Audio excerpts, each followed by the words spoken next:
Hey, how's it going, everybody? Zander Fryer from Shit You Don't Learn in College here, and today we're going to talk about how to end self-sabotage for good.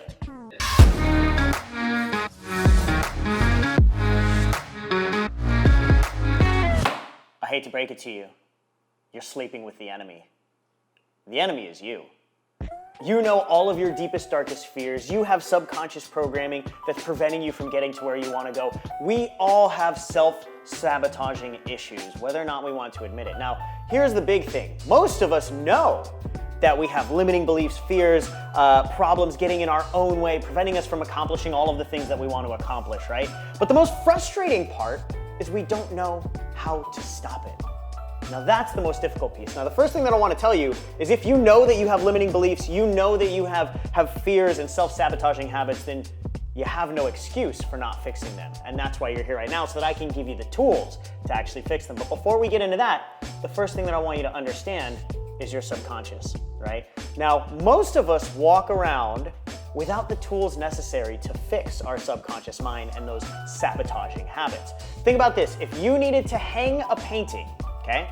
I get clients all the time that come to me and they say, Zander, I can't do this, I can't do that, I can't do this, right? Think about if you need to hang a painting and you don't have a hammer. You don't even know what a hammer is.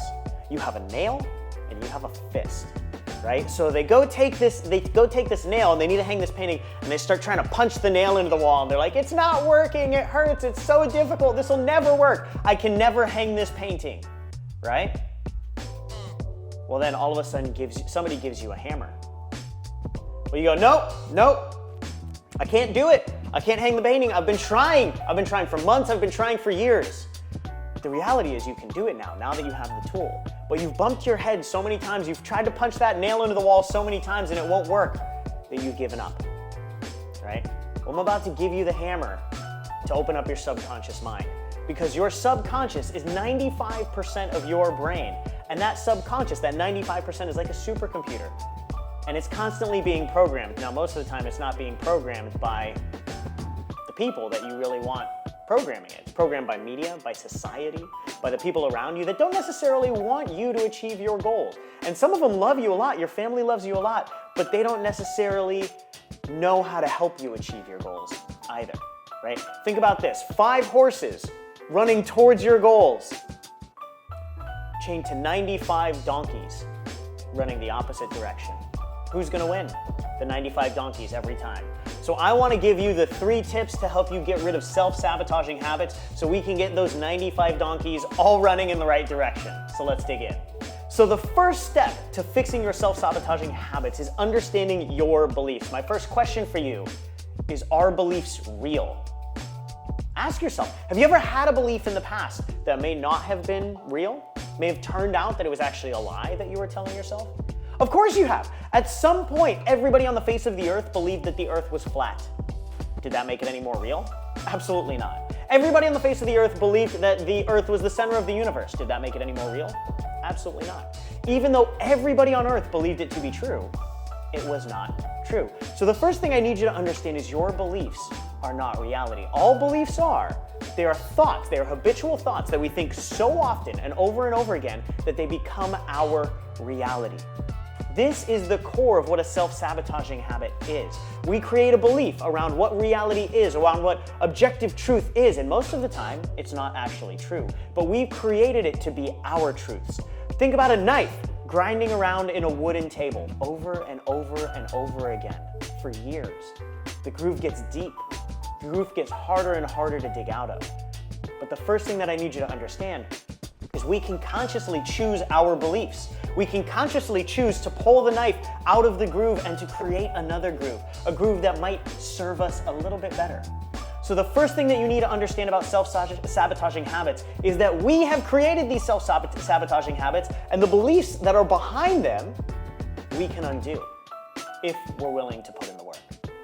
Now that we know where our beliefs are coming from and that beliefs are not necessarily reality, and we've made the choice to actively shift our beliefs and fix these sabotaging habits, well, Zander, how the hell do we do it, right? Great question. So there's 2 ways to program your brain. 2 ways to program your brain. It's through repetition and emotion. That's what programs the subconscious mind. That's what programs those 95 donkeys that right now are all running the wrong direction. Repetition and emotion. Think about this. Do you remember where you were when you experienced 9/11? Right? When you found out about 9/11. If you were alive during 9/11, you were old enough, of course you do. You remember exactly where you were.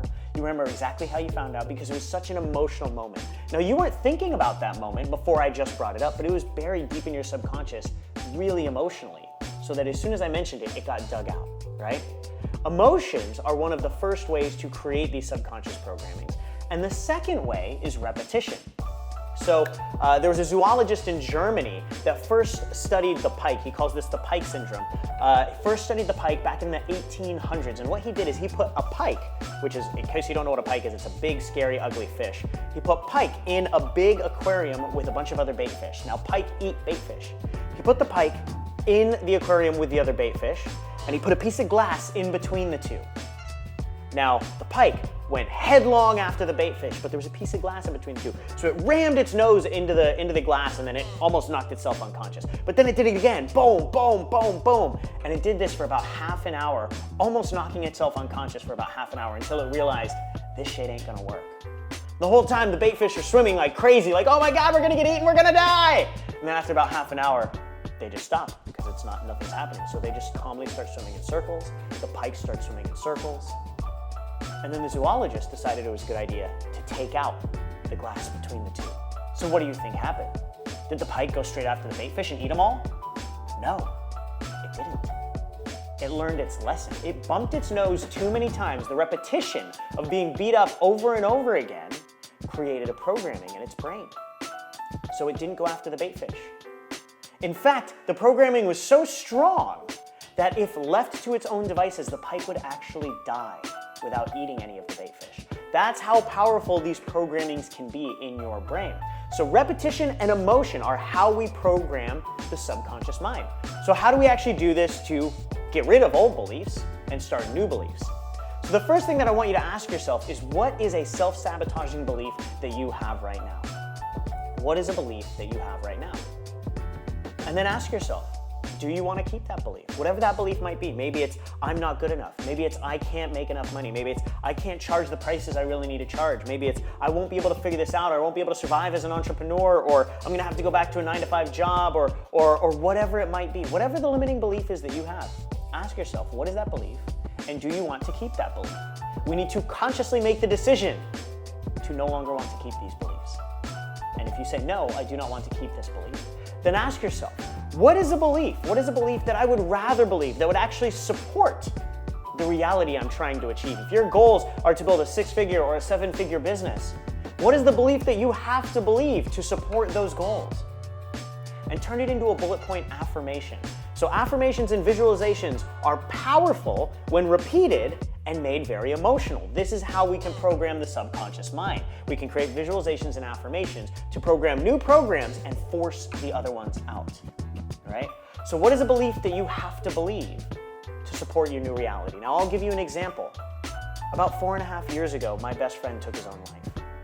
And when my best friend took his own life, I was a coach, and I had worked with people who had suffered from PTSD and suicidal tendencies and depression, but I couldn't help AJ. And because that was so emotional for me, I created this belief that I was a fraud. That if I couldn't help AJ, how could I help anybody? And I didn't want to get on the phone with anybody, any prospects, any leads. I didn't want to sell anybody into my coaching programs because I thought I was a fraud. Now, I knew logically that wasn't true, but I had created a very deep self-sabotaging habit. A self-sabotaging belief that prevented me from taking the actions I needed to take. And so I realized, what is this belief that's hurting me? It's this belief that I'm a fraud. It's this belief that I'm not good enough. It's this belief that people that work with me could die. My work might actually kill them. Now, logically, I know that's not true, but deep down, that's what I was believing. So I asked myself, do I want to keep this belief? And the reality was no. Not only did I not want to, I could not allow myself to keep this belief because there were so many people out there that needed my help. I had to force myself to get rid of this belief. So I asked myself, what's a new empowering belief that I can believe that will take me in the right direction to helping the thousands and millions of people that I need to get to? It was this belief that I had what people needed. I had what people needed. And without me, people would stay stuck in hell. And I was not a fraud. I was the best in the world, and I was just getting better. And I had to create these new beliefs that when I got on a sales call, people would love our conversations and they were ready and willing to enroll with me and work with me because they knew it was their best shot at changing their life. And I put all of these beliefs in bullet point form. And I read them every single morning. Every single morning I would wake up and I would read these bullet point beliefs. I would force them into my brain. I would close my eyes and I would force these beliefs into my subconscious mind. I read them in the morning, I read them in the evening, and I read them in the middle of the day whenever I had a break. Now, I didn't realize the power of these beliefs. I didn't realize the power of these beliefs that I was forcing into my head until about 3 months later when I was on a sales call and somebody gave me the objection, hey, I don't think I can afford this. And my now wife, my girlfriend at the time, Maddie, pointed out that I smiled. I smiled when somebody gave me an objection.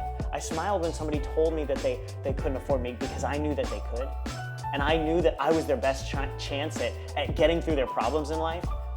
And I was ready for the opportunity to help them face their fears and move forward. I loved those calls after forcing these beliefs into my head for about 2 to 3 months. It takes work, but it works. Now, the last piece to the puzzle, once you know what your beliefs are, now you know how to unprogram and reprogram your beliefs, the last piece is learning how to find these beliefs. Now, the reality is, you can't read the label from inside the bottle.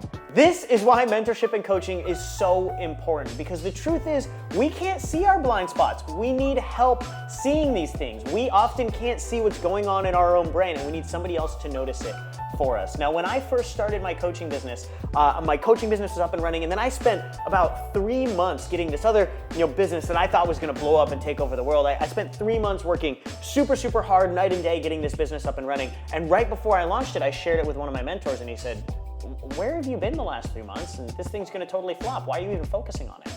Right? And I said, no, this thing's gonna be it. This is gonna do it. And when I launched it, I literally made nothing. Made nothing from this program that I just spent 3 months on. And what I realized, what he told me was, Zander, you have a subconscious habit of when you have something working, you have a subconscious habit of going somewhere else and trying to find something new. Because you're afraid of sticking with the thing that's working. I'm like, holy shit, you're right. Every time I got something working, I went after something different. I got ADD, I got shiny object syndrome, and I would go somewhere else. And he helped me see this. I didn't see it. It was that same mentor that helped me realize that high impact coaching, the business that is now a multi-million-dollar coaching empire, he helped me see, hey Zander, why are you not going after this thing full time? Why are you not putting all of your energy into this thing? I was like, oh, but I got this idea and I got this idea. And he said, this is the area.